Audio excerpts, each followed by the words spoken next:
السلام علیکم ورحمۃ اللہ تعالی وبرکاتہ۔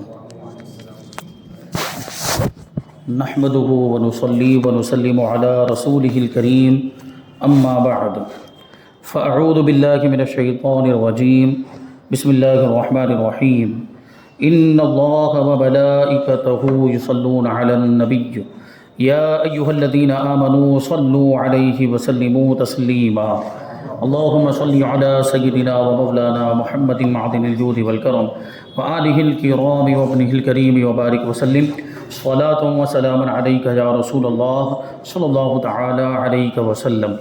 سورہ بقرہ کی آیت نمبر 6 کی تفسیر جاری ہے۔ اللہ تبارک و تعالیٰ نے اس آیت کریمہ میں ان کفار کا ذکر فرمایا ہے جو اپنی ضد کی وجہ سے کافر ہوئے۔ اس سے پہلے عرض کیا گیا کہ کافروں کی 3 قسمیں ہوتی ہے۔ ایک وہ کافر جو جانکاری نہ ہونے کی وجہ سے کافر ہو جائے، علم نہ ہونے کی وجہ سے کافر ہو جائے، اور ایک وہ کافر ہوتا ہے جو شک اور شبہے کی وجہ سے کافر ہو جائے۔ لیکن تیسری قسم کا کافر وہ ہوتا ہے جو ضد میں کافر ہو جاتا ہے، ہٹ دھرمی کی وجہ سے کافر ہو جاتا ہے، سرکشی اور عناد کی بنیاد پر۔ مطلب کیا ہوا کہ وہ سب کچھ جانتا ہے، اس کو سب کچھ معلوم ہے کہ اسلام حق ہے، رسول پاک صلی اللہ علیہ وسلم اللہ کے سچے رسول ہیں، قرآن حق ہے، آسمانی کتاب سب جانتا ہے، لیکن اس کے باوجود مانتا نہیں۔ تو ایسے کافر کو کہا جاتا ہے ضد والا کافر، جو ضد میں کافر ہو گیا۔ تو اب یہاں پہ ضد کی بات آئی ہے تو ضد کے بارے میں کہتے ہیں کہ اس کی چند وجہیں ہوتی ہیں، چند اسباب ہوتے ہیں ضد کے۔ ایک یہ کہ رہبر کی ذات ہی سے اس کو عناد ہو، جو اس کو سمجھا رہا ہے، جو اس کی رہنمائی کرنا چاہتا ہے، جو اسے ہدایت کے راستے پر لانا چاہتا ہے، اسی سے اس کو دشمنی ہو۔ تو ظاہر سی بات ہے کہ اب وہ اگر اچھی بات بھی بولتا ہوگا تب بھی نہیں مانے گا، دشمنی ہے، اس کی ذات سے ہی دشمنی ہے۔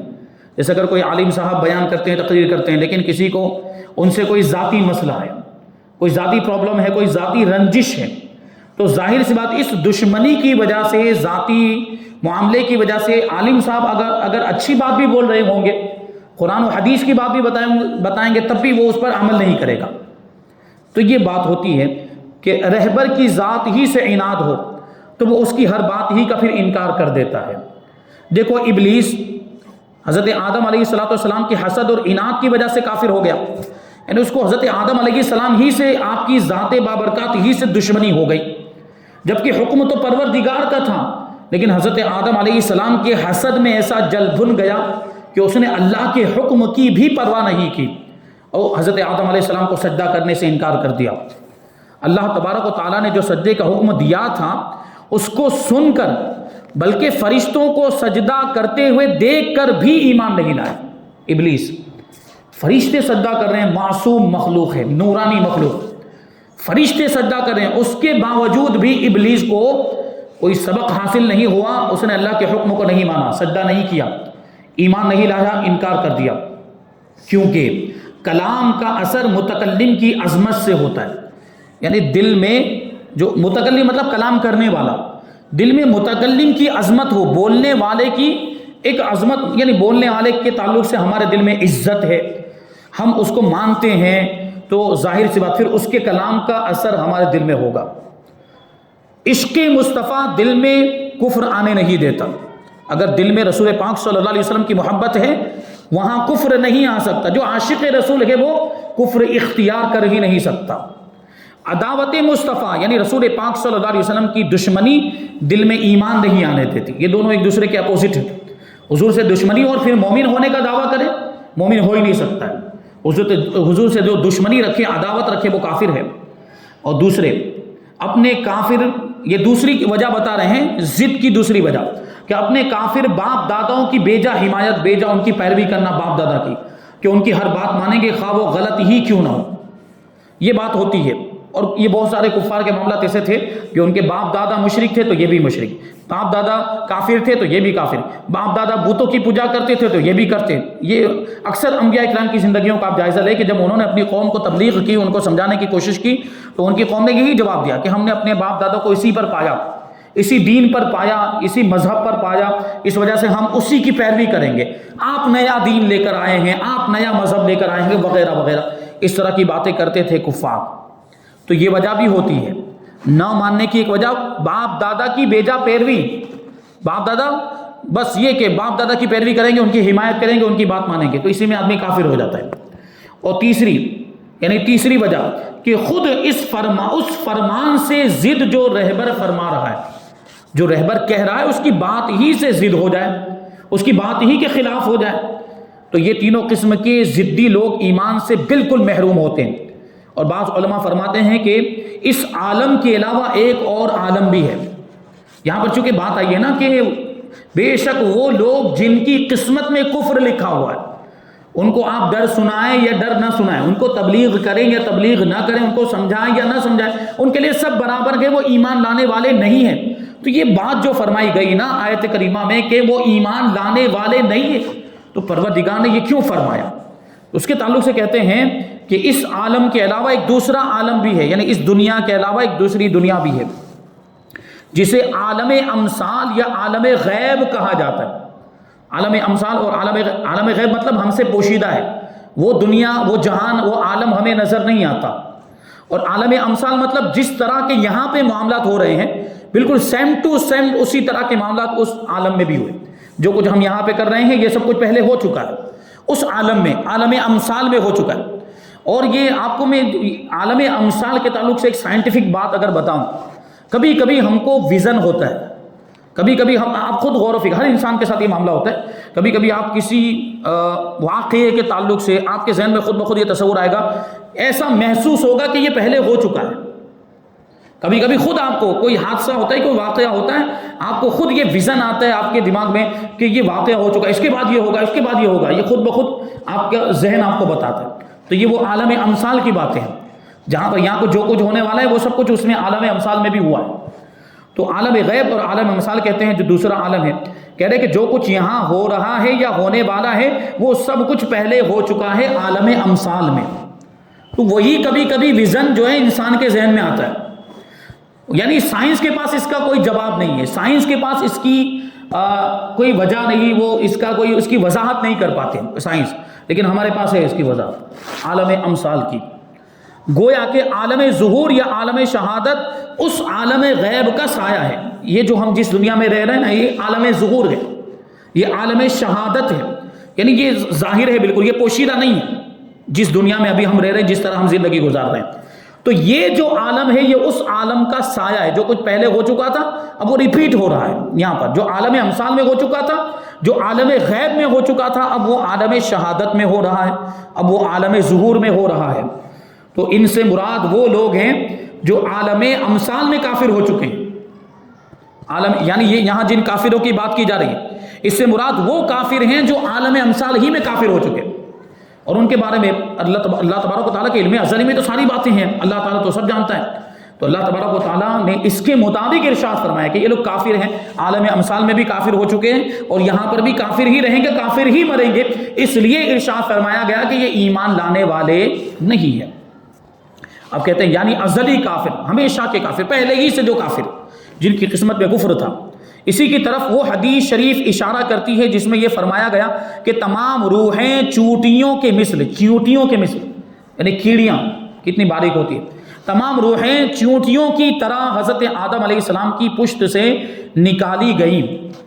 یعنی ابھی یہ دنیا بنی نہیں، دنیا کو بنانے سے پہلے حضرت آدم علیہ السلام کی پشت مبارک سے، کہ بچہ پیدا ہونے سے پہلے اور ماں کے شکم میں آنے سے پہلے، بچے دانی میں آنے سے پہلے اس کا وجود وہاں باپ کی پشت میں ہوتا ہے۔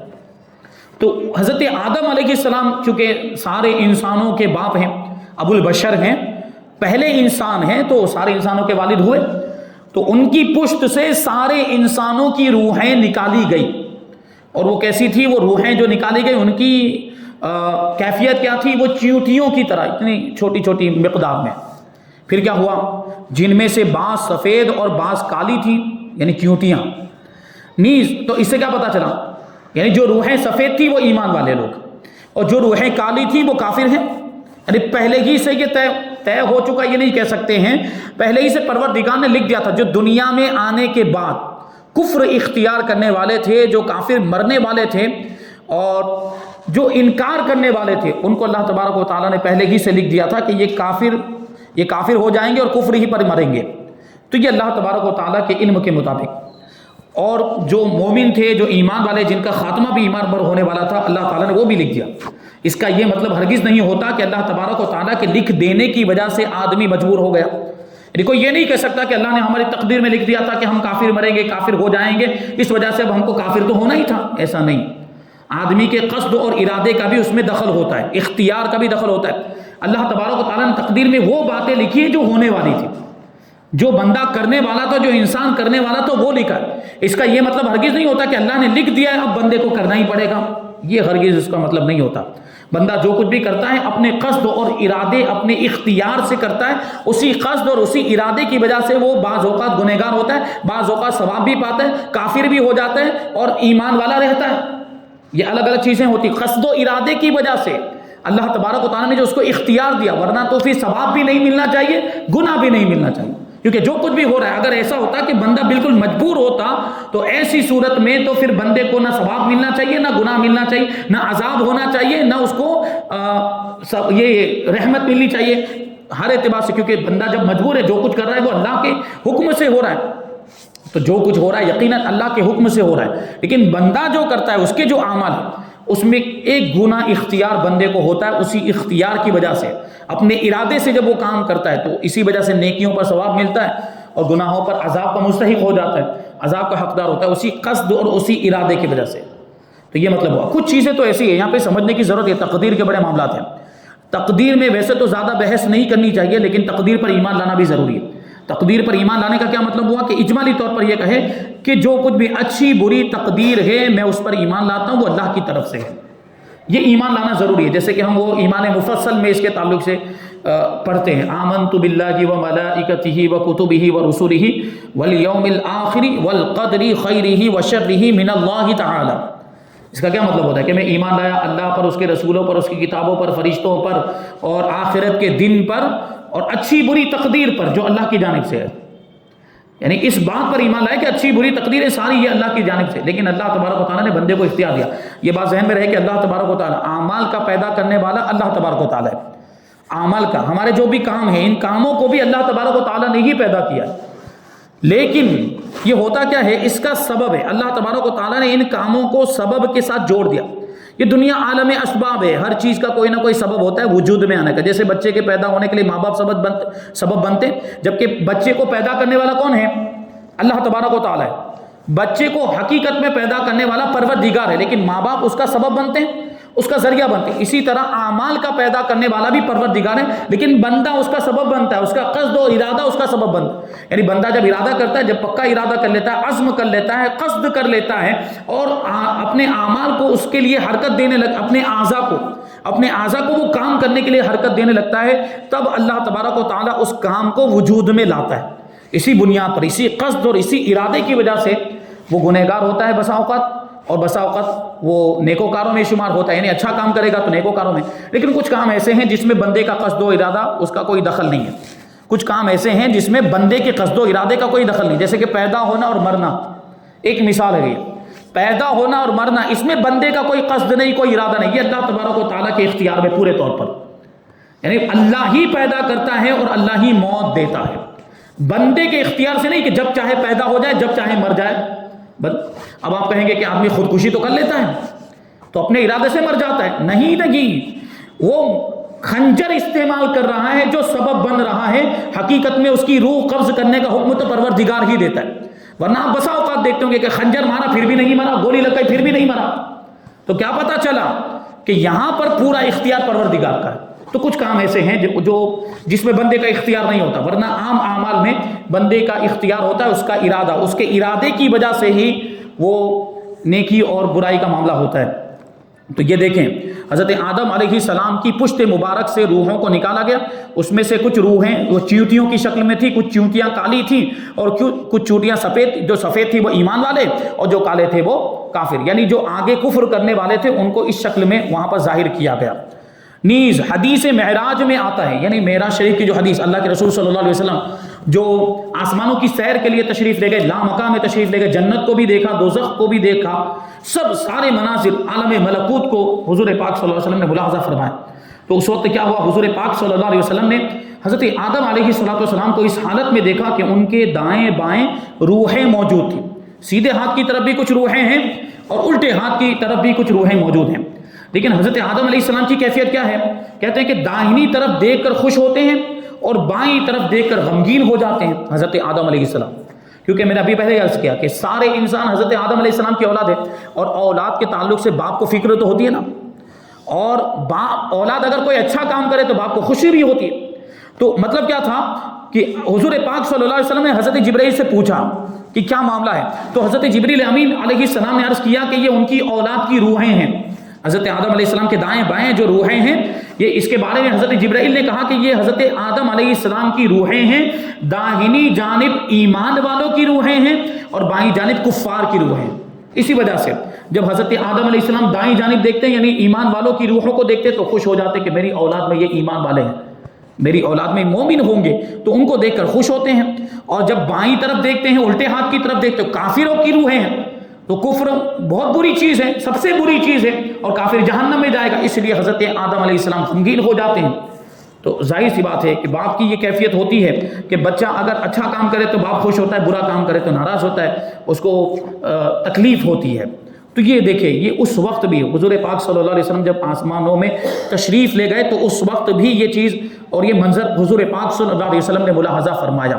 مطلب یہ ہے کہ جو کفر کرنے والے ہیں وہ پہلے سے لکھا جا چکا ہے، اور جو ایمان والے ہیں ان کو بھی پہلے سے لکھا جا چکا ہے کہ کون ایمان پر مرے گا اور کون کفر پر. یہ سب باتیں لکھی جا چکی ہیں.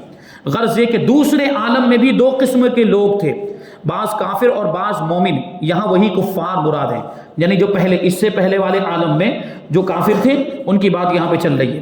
اور بعض علماء کرام فرماتے ہیں کہ اس سے وہ کفار مراد ہیں جن کے بارے میں علم الہی میں آ چکا ہے کہ کافر ہی مریں گے.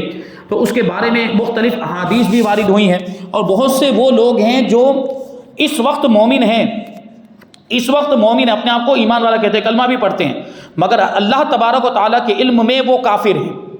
اس کا مطلب کیا ہوا کہ کفر پر انتقال ہوگا، کفر پہ مریں گے. اور بہت سے وہ لوگ ہیں جو بظاہر کافر ہیں، ایمان والے نہیں ہیں ابھی اس وقت، لیکن اللہ تبارک و تعالیٰ کے علم میں مومن ہیں.